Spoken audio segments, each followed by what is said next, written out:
ছাদে কচু গাছের একটু বাড়তি যত্ন নিলাম। এই যে কচুর পাতাগুলো মরে গেছে, তো শুকনো হয়ে গেছে, এগুলো পরিষ্কার করে দিচ্ছি। এর আগে কচু গাছের কচুর লতি হারভেস্ট করেছিলাম। এখন এর জন্য বাড়তি যত্ন নিতে হলো, সাথে ওষুধও দিব। এই যে অনেকগুলো শুকনো পাতা মরে গেছে, এগুলো পরিষ্কার করে দিচ্ছি। যেহেতু সন্ধ্যাবেলা ভিডিওটি একটু ঝাপসা আসে, অন্ধকার অন্ধকার, আপনারা দেখেন।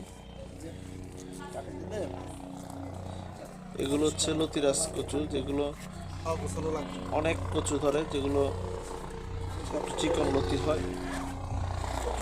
এগুলো কাঠও হয়, কাঠটা কম হয় কিন্তু লতিটা একটু বেশি হয় সিজন টাইম। এখন বর্ষার সিজন তো, সেই জন্য লতিগুলো, কচু গাছগুলো, এই যে শুকনো পাতার ঢাল দেখছেন না, এগুলো পরিষ্কার করে দিচ্ছি যাতে লতি বের হতে সহজ হয়। আপনাদের ছাদে কার কার কচু গাছ আছে এবং লতি সংগ্রহ করে থাকেন, আমাকে এই শর্ট ভিডিওর মাধ্যমে কমেন্টস করে জানাবেন। আমার ভিডিওটি যদি ভালো লাগে, লাইক, শেয়ার, কমেন্টস এবং সাবস্ক্রাইব করবেন। আল্লাহ হাফেজ।